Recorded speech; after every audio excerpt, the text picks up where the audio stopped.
마태복음 16장 21절에서 24절까지 말씀 우리 한 절씩 교독하시고 마지막 24절은 함께 봉독하겠습니다. 21절입니다. 이때로부터 예수 그리스도께서 자기가 예루살렘에 올라가 장로들과 대제사장들과 서기관들에게 많은 고난을 받고 죽임을 당하고 제3일에 살아나야 할 것을 제자들에게 비로소 나타내시니 베드로가 예수를 붙들고 혼돈하여 주여 우리 마옵소서 일이 결코 죽게 미치지 아니하리이다. 예수께서 돌이키시며 베드로에게 이르시되 사탄아 내 뒤로 물러가라. 너는 나를 넘어지게 하는 자로다. 내가 하나님의 일을 생각하지 아니하고 도리어 사람의 일을 생각하는도다 하시고 이에 예수께서 제자들에게 이르시되 누구든지 나를 따라오려거든 자기를 부인하고 자기 십자가를 지고 나를 따를 것이니라. 아멘. 제가 예전에 사역했던 교회에서 청년부 그 당시에 청년부 담당 전사로 사역하던 그 교회에서 그때 신출래기 중등부 전사가 그 교회의 중등부 담당 부장 선생님하고 그 부장님은요 그 교회에서 교사장법이 좀 꽤 되시는 분이거든요. 그러니까 어쨌든 부장님하고 전도사랑 크게 대판 큰 싸움이 벌어졌어요. 이 상황이 아주 심각했던 그런 상황이었는데 그 전사님은 사실 그 교회가 모교회예요. 어린 시절부터 그 교회에 출석했던 목사님. 그래서 그 전사님이 나중에 신학교 가서 다시 그 교회에 전사로 부임한 거죠.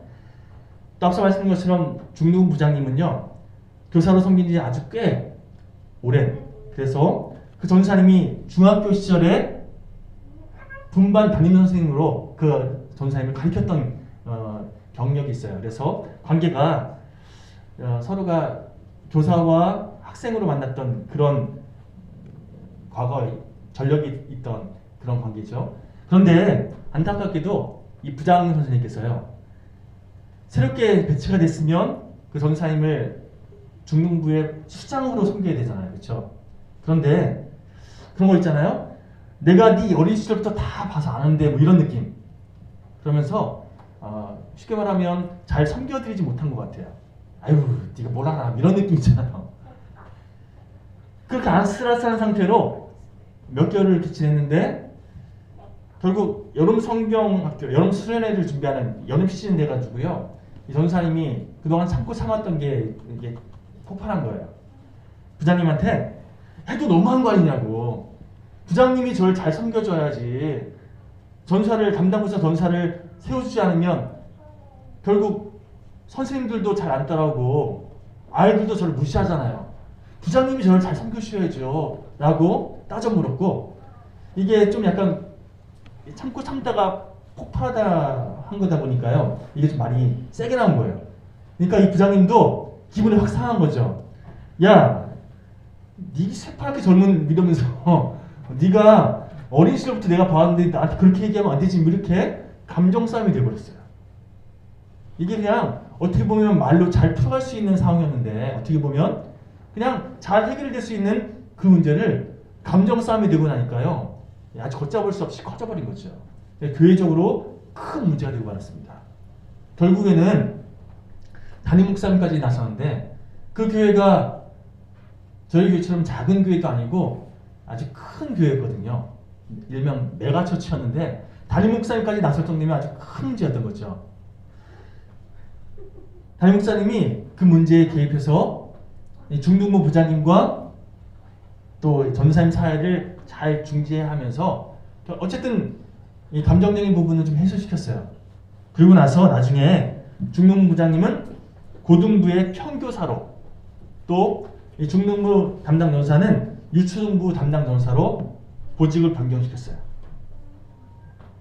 뭐 잘 해결됐다 하지만 감정적인 남아있으니까 이게 계속 사역하는데 방해될 거 아니에요. 그래서 보직을 변경시키고 서로 무리를 일으킨 것에 대해서 좀 다시금 책임을 지게 했던, 그리고 다시 이런 문제로 왈가왈부하는 그런 상황이 안 생기게끔 잘 주의해서 사역하십시오라고 그렇게 정리했던 그런 기억이 납니다. 나중에 들은 얘기인데요. 그 당시에 담임 목사님이 이 중농부 담당 전사, 사실 그 정도 큰 교회에서는 이런 일이 벌어지면 죄송합니다, 이 전사님을 잘라버리고 막 그렇게 했을 텐데 이 교회 출신이고 그러다 보니까 한 번 더 기회를 준 거예요. 그런데 담임 목사님이 이 중농부 전사에게 이런 질문을 하더래요. 사건 경위를 이렇게 차근차근 묻다가 이런 질문을 했답니다. 교회에서 사역자에게 혹은 교육자에게 사례비를 주는 게 무슨 값으로 주는지 아냐고. 다시 말씀드릴게요. 사례비를 주시잖아요. 교육자들에게, 사역자들에게. 무슨 값으로 이 사례비를 주는지 아냐고 물으신 거예요. 처음엔 무슨 말씀 하나 싶어가지고 이렇게 머리를 이렇게 굴려서 대답을 하긴 했는데, 설교하고 또 교회 사역하느라고 고생했다고 주는 그런 사례비 아니겠습니까? 라고 대답했다는 거죠. 그때 그 담임 목사님이 교회에서 사례비 주는 거, 그거 설교한 그런 보수로 혹은 어떤 사역을 감당한 것에 대한 수고비로 준 게 아니다.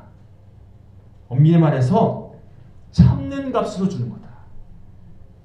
참는 값으로 주는 거다. 그거 잊지 마라. 라고 말씀하셨다는 거예요. 그러면서 덧붙이기를, 행여라도 너 나이가 어리다고 경험이 없다고 그걸 무시하면 당신이 뭔데 나를 무시해? 이렇게 감정적으로 반응하지 말라고. 디모데전서 4장 12절에서 바울이 디모데에게 고백했던 것처럼 누구든지 너의 연성을 업신여기지 못하게 하고 오직 말과 행실과 사랑과 믿음과 정절에 있어서 믿는 자에게 본이 되는 삶이 되라고. 이 권면, 사도 바울이 권면했던 이 말씀 잘 기억하면서 항상 본이 되는 삶을 살아가라고 이렇게 권면하셨다는 거예요. 그러면서 더불어서 때로는 하나님께서 당신을 가다듬기 위해서 마치 조각가가 조각을 가다듬기 위해서 정을 들어서 이렇게 막 가다듬잖아요. 그치? 깎아내잖아요. 이렇게 어떤 사람을 통해서 사람을 정으로 삼아서 당신을 깎아내실 때가 있다고. 그거 깎이는 것 때문에 아파하지 말고 결국에는 더 아름다운 형상으로 가다듬기 위한 과정임을 깨닫고, 누군가 나를 아프게 찌르면, 누군가 나를 힘들게 하면 이 사람은 왜 이래? 왜 나한테 이러지? 이렇게 반응하지 말고 하나님께서 지금 이 사람을 정으로 삼아서 나를 지금 가다듬고 계시는구나, 이렇게 믿음으로 바르게 분별하면 당신이 더 깊어지고 더 성숙해질 수 있다고 이렇게 말씀하셨다는 거예요. 이 전사님이 초년생, 쉽게 말하면 경험이 없던 전사가 그 담임 목사님의 말씀 듣고 나서 얼마나 많은 깨달음을 얻었겠습니까? 저도요, 그 이야기를 나중에 듣고 나서 그렇구나. 하나님께서 혹 성도님들이 속상하게 하거나 혹은 교회 일이 내 생각대로 잘 지내지 않을 때, 그럴 때 하나님께서 지금 더 기도하라고 하시는 거구나. 하나님께서 지금 더 넓은 가슴으로 품으라고 하시는 거구나. 하나님의 뜻을 더 묻고 인내함으로 기다리라고 하시는 거구나. 나에게 지금 영적인 기회를 허락하신 거구나. 이렇게 분별하면서 하나님을 바라보기를 선택하는 그런 기회로 삼아야겠다 결단해서 기억이 납니다. 여러분, 목회자는요, 말씀을 가르치는 역할도 있지만 그렇습니다. 더 중요한 것이 있는데 저는 그 목사님, 담임 목사님의 말씀이 참 와닿아요. 한마디로 성도님들에게 몸소 복음을 사는 본이 되어주는 것, 그리고 참는 그런 본이 되어주는 것. 이게 참 쉽지 않은데 그래서 목회자의 길이 힘든 일이라고 말씀하시는 것 같아요. 본이 되어주는 삶. 똑같이 연약한, 똑같이 부족한 인생이지만 본이 되기 위해서 좀 더 애쓰는 그런 모습을 보여가는 이 과정 가운데 하나님께서 일하시고 또 방향을 통해 하나님을 더 바라볼 수 있도록 모든 성도들에게 방향을 제시하는 그런 역할을 감당하는 거 아니겠습니까? 그러면서 여러분, 기도해 주십시오. 이 부족한 종이 정말 본복이 제대로 보이는 그런 목회자로 잘 살아갈 수 있도록. 전 부족하거든요. 전 연약하거든요. 그렇기 때문에 여러분들의 기도가 더욱 필요한 줄 믿습니다. 여러분, 특별히 참는 본이 되는 거, 이게 참 중요하다는 생각이 듭니다. 이번 주간에도 제가 참지 못하고 좀 약간 혈기로 반응했던 시간이 한 번 있었는데요. 순간적으로 막 욱 올라오는 거, 이거 참지 못하는 게 우리 연약함이잖아요. 그런데 그 욱하는 마음 계속 끌고 가는 것이 아니라, 이러면 안 되지, 깨닫는 것이, 그래서 돌이켜 하나님의 마음 붙잡는 것이, 그것이 그리스도인의 참된 모습 아니겠습니까?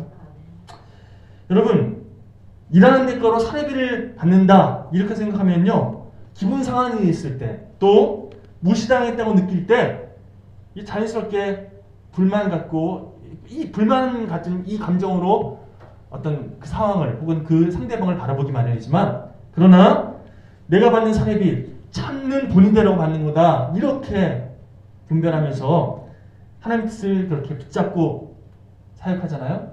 그러면 시간이 지날수록 더 참게 되고 더 품게 되고 더 인내하게 되는 그런 길을 걸어가게 되는 거 아니겠습니까? 여러분, 그런 의미에서 어디 사역자만 그렇겠습니까?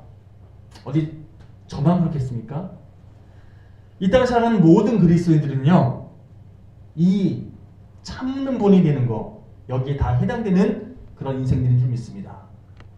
복음을 살아가는 본이 되어주는 것, 이것이 세상을 살아가는 다른 사람들에게, 하나님 믿지 않는 모든 인생들에게 본이 되어주는 삶, 이것이 그리스도인의 삶이 되는 줄 믿습니다. 여러분, 하나님께서 우리에게 모든 것을 공급해 주시고 또 능력을 주신 이유는요, 요즘 분노 조절 장애다, 이런 말도 안 되는 그런 묻지마 범행, 이런 거 막 더 많이 벌어지고 있는 그런 상황인데, 이렇게 불안정한 가치관이 범람하고 있는 이때, 이 시기에 세상 사람들에게 참는 분이 되어준, 또 하나님께서 더 품으라고 우리에게 명령하셨던 것을 기억하면서 그런 사람들을 품어주고 참아주는 그런 삶을 살아가는 우리를 통해서 하나님께서는요, 이 땅에 그 썩어져가는, 그 망해가는 가치관들을, 왜곡되어져가는 가치관을 다시금 회복시키는 하나님의 일하심을 이루실 줄 믿습니다. 여러분, 하나님께 귀하게 쓰임받으십시오. 참는 본으로 말씀을 이루어가는, 순종하는 그런 복음을 살아가는 본이 되어주셔서 세상 사람들에게 하나님을 알려주는, 하나님의 그 사랑을 흘려보내는 그런 본보기의 삶을 살아가시기 바랍니다. 자, 그런 의미에서 옆 사람에게 이렇게 믿음으로 권면했으면 좋겠습니다. 자, 제가 문장을 얘기할 테니까 들으시고 한번 옆 사람에게 권면해 주시기 바랍니다. 하나님의 뜻을 묻고 그 뜻에 순종하십시오. 시작. 옆 사람에게 시작. 하나님의 뜻을 묻고 순종하십시오. 막 누군가 감정적으로 막 부딪혔을 때 그때 물으시라는 거예요. 감정적으로는 막 유도치는 그 상황 속에서 걷잡을 수 없는 그 상황 속에서 하나님의 뜻을 먼저 물으시라는 거예요. 그러면 감정적으로 막 반응하는 나의 모습, 그 죄된 모습을 꺾고 내려놓고 하나님 뜻대로 순종할 수 있는 기회가 우리에게 주어지기 마련이라는 거죠. 자, 또 한 가지 더, 우리가 하나님의 은혜를 경험하는 생각에, 자, 이렇게 했으면 좋겠습니다. 참는 본보기로 살아가겠습니다. 나의 결단을 옆 사람에게 선포하는 거예요. 참는 본보기로 살겠습니다. 시작. 참는 본보기로 살겠습니다. 아멘. 이게 참 쉽지 않거든요. 그런데 이 말씀대로 살아가는 그런 예배자들 되시기를 간절히 축원합니다. 자, 이런 맥락으로 우리 본문 말씀 22절에서 23절까지 말씀 한 목소리로 다시 한번 봉독해 보겠습니다. 자, 본문 22절 23절 시작. 베드로가 예수를 붙들고 항변하여 이르되 주여 그리 마옵소서, 이 일이 결코 주께 미치지 아니하리이다. 예수께서 돌이키시며 베드로에게 이르시되 사탄아, 내 뒤로 물러가라. 너는 나를 넘어지게 하는 자도다. 내가 하나님의 일을 생각하지 아니하고 도리어 사람의 일을 생각하는도다 하시고. 자, 지금 이 본문의 바로 앞부분은요, 정말 우리가 너무나 잘 아는, 예수님께서 가이사랴 빌립보라는 그 지역에서 제자들에게 이렇게 질문하시는 내용이 소개됩니다. 세상 사람들은 나를 누구라니? 사람들이 나를 뭐라고 얘기하디? 라고 제자들에게 물으니까 제자들이 사람들이요, 더러는 예수님을 세례 요한이라고, 더러는 엘리야라고, 더러는 예레미야나 혹은 선지자들 중에 한 사람이라고 그렇게 말하더군요 라고 이렇게 대답해요. 그러니까 예수님께서 다시 한번 제자들에게 묻습니다. 그러면 너희는 나를 누구라고 생각하느냐? 그때 베드로의 아주 유명한 고백이 있습니다. 주는 그리스도시요 살아계신 하나님의 아들이십니다. 베드로의 이 고백을 예수님께서 들으시고 너무나 크게 칭찬해 주셨어요. 너 이런 고백한 거 네가 한 게 아니라 하나님께서 너의 마음 가운데 주신 고백이야. 너의 이 고백을 반석 삼아서, 다시 말해서 예수님은 우리의 구원자 되시고 우리의 삶의 주인 되십니다. 이 고백을 기반 삼아서 교회를 세우겠다 이 말씀하시잖아요. 자, 베드로의 이름의 뜻이 반석인데 그냥 주어진 게 아니라 너의 이 고백, 주는 그리스도시요 살아계신 하나님의 아들이십니다. 우리의 구원자 되시고 우리의 삶의 주인 되십니다. 이 고백을 반석 삼아서 교회를 세울 거다. 이렇게 해서 베드로라는 이름이 주어진 거거든요. 여러분, 이렇게 굉장한 칭찬을 받았던 베드로가 오늘 본문을 보면 바로 다음에 이어지는 거예요. 방금 전에 그 큰 칭찬을 받았던 베드로가 예수님께서 또 다른 질문을 어떤 말씀하신 다음에 베드로가 뭔 얘기를 하고 나서 예수님이 베드로에게 어떻게 말씀하시죠? 사단아! 물러가라! 내 뒤로 물러가라! 너는 나를 넘어지게 하는 자다. 이러면서 오히려 큰 칭찬에 무색해질 정도로 큰 꾸지람을 들어요. 여러분, 이 본문을 오해해서 베드로를 향해서 넌 사단이다 라고 말씀하셨다, 이게 아니에요.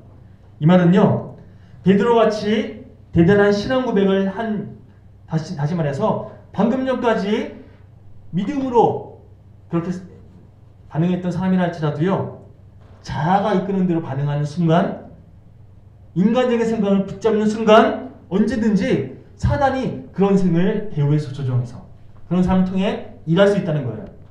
한마디로 아무리 대단한 고백을, 대단한 신앙을 가졌다는 사람이라 할지라도요, 순간적으로 넘어질 수 있다는 거예요. 순간적으로 사단에게 쓰임받을 수 있다는 거예요.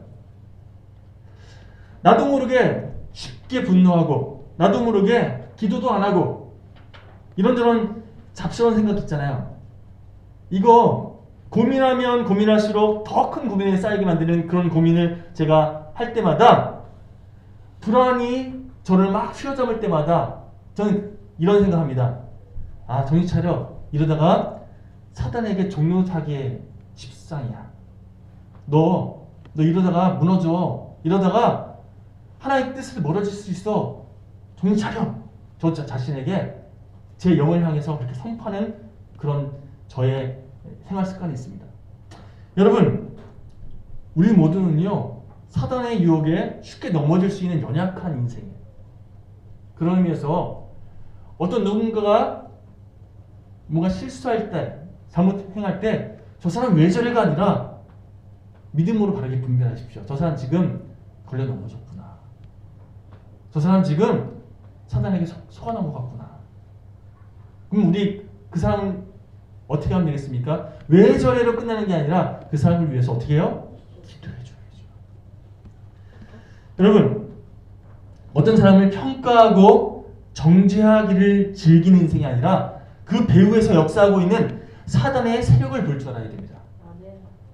배후에서 악한 사단이 그 사람을 통해 일하고 있는 중을 분별하면요, 사단은 미워하고 사람은 미워하지 않을 수 있는, 오히려 그 사람을 긍휼하게 바라볼 수 있는 그런 선택을 할 수 있다는 거죠.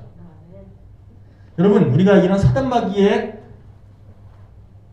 유혹에 혹은 걸려 넘어뜨림에 우리가 굴복하지 않고 싸워 이길 수 있는 인생 되기 위해서는요, 우리가 말로 혹은 혀로 싸워서는 안 된다는 거예요. 반드시 무릎으로 싸워야 됩니다. 한마디로 말로 반응하는 인생이 아니라 우리가 기도함으로 싸울 줄 아는 기도함으로 하나님께 우리의 삶을 맡겨드릴 줄 아는 그런 인생이 되어야 한다는 거죠. 아멘.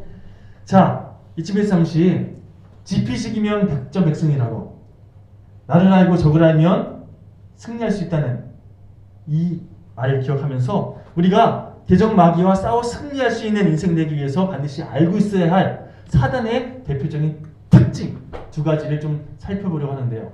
자, 첫 번째로 넘기시겠습니까? 한번 읽어보십시오. 시작. 첫째로 사단 마귀는 참소하는 특징이 있습니다. 사단 마귀는요, 참소하는 특징이 있습니다. 참소라는 것은요, 비판하고 공격하고 비난하는 이 모든 것을 다 통틀어서 참소라고 정의합니다. 자, 우리 잠시 요한계시록 12장 10절 말씀을 찾아서 함께 봉독할 텐데 함께 봉독할까요? 자, 시작. 내가 또 들으니 하늘에 큰 음성이 있어 이르되 이제 우리 하나님의 구원과 능력과 나라와 또 그의 그리스도의 권세가 나타났으니 우리 형제들을 참소하던 자 곧 우리 하나님 앞에서 밤낮 참소하던 자가 쫓겨났고, 사단 마귀를 향해서 참소하는 자, 그것도 밤낮 참소하는 자라고 묘사하고 있는데, 자, 한마디로 사단 마귀의 세력은요, 시간만 나면 참소라는 이 도구, 이 공격 무기를 통해서 일하는 특징이 있다는 것이죠. 누구를 통해서요? 바로 연약한 우리를 통해서, 사람을 통해서 일한다는 거예요. 자, 말끔했던 사람이랄지라도요, 감정적으로 반응하면 이 참소하는 그 모습을 쉽게 보일 때가 있습니다. 그러면 우리가 바르게 깨달을 필요가 있어요. 지금 저 사람은 사단에게 속아서 지금 쓰임받고 있구나라고.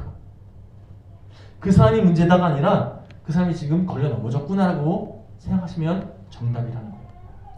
자, 디모데후서 3장에 보면 말세의 특징에 대해서 쭉 언급하고 있는데, 특별히 3장 3절 말씀 한번 읽어볼까요? 시작.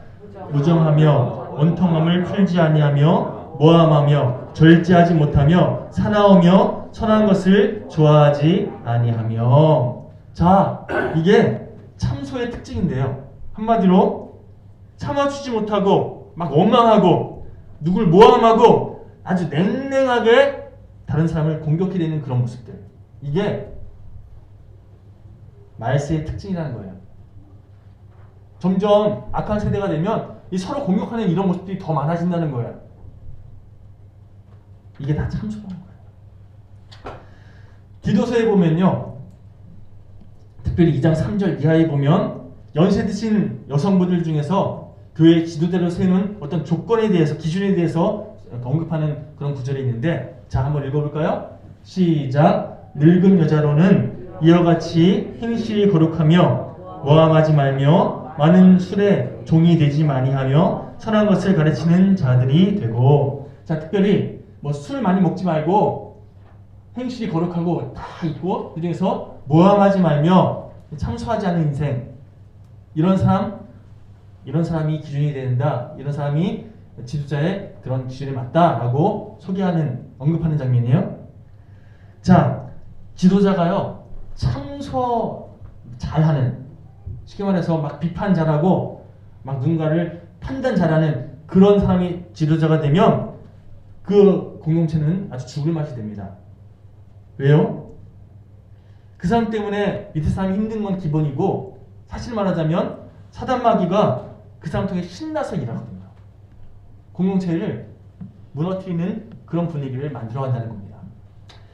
여러분, 그런 의미에서 자꾸만 누군가에 대해서 불편한 마음이 생겨서 그 사람에 대해서 막 비판하고 판단하는 그런 나의 모습이 발견된다면, 아, 지금 사단 마귀가 내 뒤에서 장난치고 있구나, 이것을 먼저 분별할 필요가 있습니다. 중요한 사실은 참소하는 사람의 특징은요, 스스로 내가 지금 참소하고 있다라고 생각하지 않는다는 거예요. 어떻게 생각하느냐? 자기는 지금 문제를 발견했다고 생각해요. 그래서 우리 교회 가운데 이런 문제가 있다고, 당신의 삶 가운데 이런 문제가 보인다고, 다시 말해서 문제 제기를 한다고 지금 자기는 생각하는 거예요. 그래서 문제 제기함으로 이 문제에 시정하고 새롭게 올바른 모습으로 바꾸는데 내가 기여했다고 생각해요. 근데 여러분 잘 분별할 필요가 있는데요. 요즘 가만 보면 입으로는 분명 정의를 말하는 것 같은데 얘기를 참 논리적으로 잘 얘기하는 것처럼 보이는데 시간이 다 지나고 나면요. 그 사람의 그 말 때문에 오히려 공동체가 깨지는 더 문제가 더 커지는 그런 조언, 비판이 참 많은 걸 보게 됩니다. 그런 조언, 그런 비판은요. 사실은 공동체를 회복시키기 위한 공동체가 바른 방향으로 나아갈 수 있도록 그 사람이 회복될 수 있도록 돕기 위한 그런 조언이 아니라 사실은 비판을 위한 비판, 상대방을 깎아내리는 비판, 결국 참수라고 할 수 있습니다. 문제만 제기하고 해결책을 제시하지 못하는 그런 비판은요, 엄밀히 말해서 문제를 더 크게 일으키는 한마디로 문제아일 뿐입니다. 왜냐하면 여러분 대안 없는 문제 제기는요, 그 문제를 해결하는 그런 방향을 향해 나가는 것이 아니라 오히려 분란과 다툼을 또 감정적인 상처만 남게끔 만들거든요. 비판, 참소 만약 해야 한다면 그 문제가 해결되게끔 내가 그 사람을 어떻게 회복시킬 수 있을까? 어떻게 도울 수 있을까? 이 공동체를 어떻게 아름답게 바꿀 수 있을까? 이걸 생각하면서 내가 더 수고하고 더 헌신하는 자리로 나가는 이런 나의 열심히 동반돼야 됩니다. 그냥 말로만 지적하고 비판하고 끝나면 아무 소용없다는 겁니다. 만일 하나님 앞에서 그 문제에 대해서 아파하고 있고요. 교회를 혹은 그 상대방을 정말 사랑하는 마음으로 변화되기를 바라고 있다면 말로가 아니라 더 강력한 힘이 있죠. 기도함으로 그 문제를 하나님께 맡겨드리는 것이 우선되어야 됩니다. 한마디로 내가 어떤 문제를 보면서 그 문제 발견했어요. 그래서 그것을 말하고 있다. 기도보다 말이 더 앞서고 있다. 이러면 내가 지금 참수하고 있는 중이구나. 이걸 깨달을 필요가 있다는 겁니다. 예를 들어 저희 영일교회는 참 좋은 교회입니다. 그런데 우리 교회에 문제가 생길 수 있잖아요. 그렇죠? 얼마든지 사람들이 모여있는 곳이니까 문제가 생길 수 있습니다. 그런데 그 문제를 바라보면서 기도보다 말이 앞선다면 그게 참소예요. 말하기 앞서서 먼저 기도할 줄 아는 인생. 문제 제기하기 앞서서 먼저 기도를 통해서 하나님께서 허락하시는 영적인 쿠션을 먼저 붙잡고, 그래서 상대방에게 상처 주지 않고 말할 수 있는, 그리고 상대방에게 정말 도움을 줄 수 있는 그런 하나님의 은혜를 경험할 수 있게 되어 있다는 겁니다. 여러분, 교회는요, 뭐든 문제가 생길 때 기도하는 사람이 더 늘어나고 또 기도받는 사람이 더 늘어나는, 저는 우리 영일교회가 그런 교회가 되었으면 좋겠습니다. 문제 없는 교회는 없어요. 그런 교회는 있을 수가 없습니다. 그러나 문제가 있을 때 더 기도하는 그런 우리 영일교회가 되어서, 그래서 문제가 발생해도 오히려 영적으로 더 풍성해지는 그런 복된 교회가 되기를 간절히 소망합니다. 하면 기도 안 하고 말만 앞서는 혀로 싸우는 사람이 많은 그런 교회는요, 작은 문제만 발생해도 서로에게 깊은 상처를 주더라는 거예요. 혀로 일하는 교회가 아니라 정말 기도로 일하는, 무릎으로 일하는 그런 복된 우리 모두가 되시기를 다시 한번 주님의 이름으로 간절히 축원합니다. 마귀는요, 우리를 이렇게 해석합니다. 아, 무슨 기도야, 빨리 얘기해서 빨리 해결해야 속편해. 이거에 넘어가면 참 선한 자가 될 수 있다는 거예요. 가정에서도 마찬가지예요. 예를 들어 제가 제 자녀에게 야, 너 그러는 거 아니야? 야, 그러면 안 돼. 맨날 얘기해봤자 아빠는 참 또 그래. 이렇게 반응해요. 때로는요, 정말 죄송합니다. 콱 쥐어박고 싶을 정도로 얄밉게 반응할 때도 있어요. 그런데 이렇게 계속 말로 훈계해봤자 오히려 감정만, 관계만 틀어진다는 걸 제가 이제 깨닫게 되면서 하나님께 기도하고 있습니다. 어떻게 하는 게 정말 도움이 되는 그런 조언이 되는지. 그러니까 하나님께서 저에게 뭘 깨닫게 하시냐면요. 너도 다 그랬다고. 너도 다 그랬어. 그러면서 하나님께서 뭔가 하나를 이렇게 기억나게 하시는데 그럴 때마다 저희 어머니가 눈물로 하나님께 기도했던 모습을 기억나게 하시더라고요. 아, 그렇구나. 기도해야 되는 거구나. 가끔 하나님께서 저에게 책을 통해서 강력한 메시지를 주실 때가 있습니다. 이 책 좀 소개해 드릴게요. 거북한 10대, 거룩한 10대라는 책이에요. 유진 피터슨이라는 영성학자가 쓴 책인데요. 이미 다 자녀 키우신 장로님들이 한번 읽어보시면 참 영적으로 도전이 되는 책이라고 저는 확신합니다. 내용이 어떤 내용이냐면 10대들이요. 보통 부모들의 속을 썩이는 그런 존재, 한마디로 반항의 시기라고 우리 정의하잖아요. 그렇죠?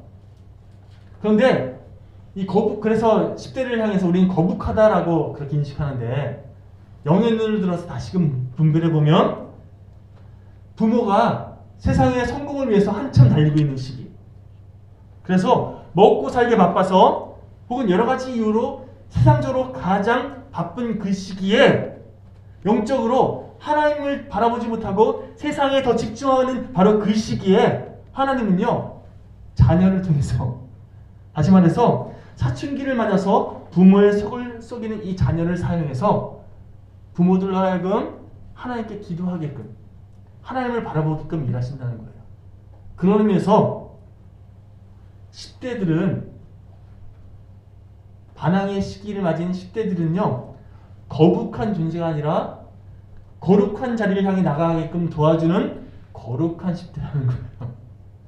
10대들이 거룩하다는 게 아니라 그들이 부모들을 거룩한 자리로 이끄는 하나님의 도구라는 거예요. 이해되시죠? 아, 그렇구나. 문제를 바라보면서 저 녀석 왜 저래가 아니라 하나님께서 지금 기도의 자리로 나를 이끄시는구나, 이렇게 인식하면 해결된다는 거죠. 여러분, 하나님께서 어떤 문제를 보여주시면요, 어떻게 하라고요? 먼저 말하라고요? 먼저 기도하는 저와 여러분 모두가 되시길 간절히 축원합니다. 자, 더불어 두 번째로 사단마귀는요, 자, 한번 읽어볼까요? 시작. 사단마귀의 주무기는 바로 거짓말입니다.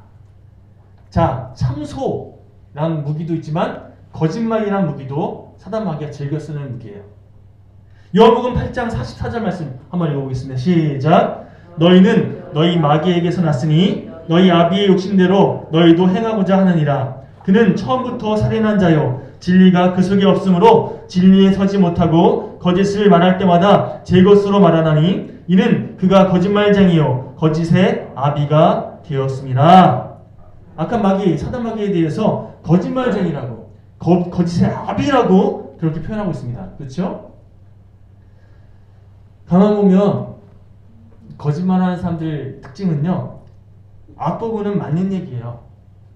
그런데 비스무리하게 맞는 말로 쭉 하는 것 같다가 어느 순간 싹 풀어가지고요, 자기에게 유리한 쪽으로 내용을 바꿔버려요. 여러분, 한동안 저희 카페에 신천지 와서 좀 기도가 필요하다고 말씀드린 적 있잖아요. 자, 2단 한자 뜻 혹시 아세요? 달을 위해 끝단이에요. 처음에는 하나님에 대해서 얘기하는 것 같고, 처음에는요 교회랑 비슷한 것 같아요. 그런데 점점 갈수록 끝이 다르다는 거예요. 하나님에서 멀어지게끔 만드는 것이 2단이라는 거죠. 여러분, 비스무리하게 처음에는 맞는 얘기처럼 우리의 궁금증을 다 풀어주는 것 같은데, 근데요 점점점 그 말에 현혹되어서 그 상황에 그렇게 끌려다니면서 하나님과 멀어지게끔 만드는 이런 거짓말. 마귀는요, 선동을 또 주목을 사용하는데, 자, 마귀에게 쓰임받아서 선동하는 사람들을 잘 보면요, 처음에는 맞는 얘기 해가지고 사람들 마음을 막 선동해요. 그래서 막 분노로 어떻게 그럴 수 있어 막 하면서 반응하게끔 만든 다음에 조금씩 부풀려진 거짓말로 사람들의 마음을 완전히 휘어잡더라는 거예요. 여러분, 분노를 가지고 일하면 안 되는 이유가 바로 여기 있습니다. 마귀에게 종로로 타기 쉽다는 거예요. 누군가 감정적으로 막 대립했을 때 분노의 마음에 휘말리면요, 마귀에게 쓰임받기 쉽다는 거예요. 그래서 나도 다치고 상대방도 다치게 만드는 그런 막 나도 모르게 말을 하고 있잖아요. 사단에게 쓰임받고 있는 중이라는 거예요. 이런 악한 마귀에게 이기기 위해서 필요한 것이 있는데, 자, 고린도서 2장 10절 말씀 한번 읽어볼까요? 시작. 너희가 무슨 일이든지 누구를 용서하면 나도 그리하고, 내가 만일 용서한 일이 있으면 용서한 그것은 너희를 위하여 그리스도 앞에서 한 것이니. 11절 시작. 이는 우리로 사단에게 속지 않게 하려 함이라. 우리는 그 계책을 알지 못하는 바가 아니로라. 자, 사단에게 속지 않기 위해서 우리가 해야 하는 것이 뭐라고요? 용서를. 자, 어떤 사람을 불편한 마음이 생겼을 때, 혹은 미워하는 누군가가 생겼을 때, 그때 한번 생각해 보면서 제 말을 들어보십시오. 자, 일단 그 사람 생각하면 화가 나요. 그렇죠? 막 나도 모르게 막 마음이 끌어올라요. 그럴 때 그 사람에 대해서 안 좋은 얘기 듣잖아요. 그러면 그 말이 맞냐 틀리냐 이게 별로 중요하지 않아요. 내 그럴 줄 알았어 하면서 시시비비 따지지 않고 그 사람에 대한 미움을 내가 더 크게 부풀려 가기 시작하죠. 그렇지 않습니까? 그러다가 결국 주님의 말씀, 한마디로 사랑해라, 품어줘라, 이런 주님의 뜻은 다 놓쳐버리고 마귀의 계기에 빠져서 분노를 일하게 돼요. 결국 나는 물론이고 주변 사람들에게까지 피해를 끼치는, 아까 소개했던 그 전사님과 부장님, 말로 잘 해결될 수 있는 상황이었는데 감정적으로 맞서다가 교회까지 막 흔들릴 그런 문제로 커졌잖아요. 여러분, 그런 의미에서 용서는요, 해도 그만 안 하면 어쩔 수 없는 그런 게 아니에요. 우리가 온전해지기 위해서, 하나님의 백성으로 살기 위해서 필요한 가장 중요한 필수사항이라는 거죠. 내가 그리스도인답게 살기 위해서 필요한 믿음의 태도라는 겁니다. 주님께서 나를 용서해 주셨는데 내가 어찌 나도 용서함으로 다른 사람을 품어야지, 이렇게 용서의 마음을 품은 인생 가운데 결코 사단마귀 역사할 수 없습니다. 사단의 거짓말이 가장 잘 통하는 사람은요, 마음 가운데 미움이 가득한 사람입니다. 사단의 거짓말에 잘 넘어지는 사람은요, 어떤 사람에 대해서 분노하고 있는 사람이에요. 말씀 이렇게 정리하고 싶습니다. 누군가로 인해서 혹은 어떤 상황 때문에 언짢은 마음이 들 때가 있습니다. 그렇죠? 그 순간 어떻게 나를 이렇게 대접하지? 어떻게 나에게 이럴 수 있어? 이런 마음을 내가 품고 있으면요, 스스로에게 다시금 되물으십시오. 내가 지금 주님께서 나를 어떻게 바라보고 계시고 내가 주님 앞에서 어떤 존재인지를 망각하고 있구나. 나도 똑같이 죄된 주님 앞에서 문제투성이인 그런 존재였는데 그런 나를 주님께서는 용서해 주시고 품으셨다는 것을 내가 다시금 기억하면서 불쾌감이 아니라 나도 주님처럼 이렇게 믿음으로 주님의 마음을 붙잡을 때 여러분, 그 상황은요 달라지게 되어 있습니다. 불쾌감, 언짢음이 아니라 오히려 상대방을 국렬하게 품어줄 수 있는 그런 우리가 될 수 있다는 거죠. 내가 하나님의 구원받은 자답게 참는 본보기로, 다른 사람을 섬기는 본보기로 주님이 사랑하시는 영혼들을 위해서 헌신하는 본보기로 하나님께서 나를 사용하기 원하신다. 이것을 늘 기억하면서 매 순간 삶의 자리에서 하나님께 귀하게 쓰임받는 우리 모두가 되기를 간절히 소망합니다. 저는요 개인적으로 서울여대 장병철 교수님을 아주 존경합니다. 그분하고 직접적인 관계는 없는데 그분 쓴 책을 읽으면서 그분의 가치관에 대해서 많이 동의하고 또 그 가치관에 제가 고개를 끄덕이는 그런 경우들이 참 많았거든요. 특별히 그분의 글 가운데 이런 글이 있습니다. 나는 남의 형통을 즐깁니다. 내 인생이 바뀐 것은 바로 그것 때문입니다. 라는 구절이 있어요. 다른 사람의 형통을 즐기다는 거예요. 이게 무슨 얘기냐면 다른 사람의 단점, 어떤 문제 이건 작게 보고 다른 사람의 오히려 유익함과 장점을 크게 보면서 그 장점만, 그 좋은 점만 더 많이 말했다는 거예요. 그러면서 그 사람과의 만남을 아주 기뻐하는 그런 선택을 하다 보니까 그 사람으로부터 형통함이 자기에게 오히려 흘러오더라는 거예요. 여러분 제가 지금까지 말씀드렸던 거 오해해서 뭐 지적하면 안 된다, 비판하면 안 된다 뭐 이런 식으로 곡해해서 들으실까봐 다시금 말씀을 이렇게 정리해드리겠습니다. 필요하다면 비판하고 지적해서라도 옳은 모습으로 개선해야죠. 그런데 반드시 비판하고 지적해야 될 상황이라면 먼저 눈물로 기도하신 다음에 하십시오. 그러면 내가 지적한 게 아니라 하나님께서 나의 기도를 통해 일하시는 것을 경험하게 될 줄 믿습니다. 여러분 말로 싸우지 말고 먼저 기도함으로 싸울 줄 아는 그런 우리 모두가 되기를 간절히 소망합니다.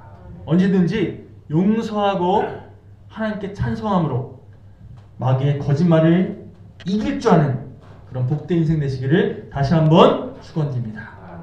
자, 우리 이 찬양 함께 고백하시고 우리 봉헌하시면서 말씀을 다시금 정리하는 말씀을 우리 삶 가운데 온전하게 새기는 그런 시간이 되었으면 좋겠습니다. 우리 이 찬양 함께 고백하실까요?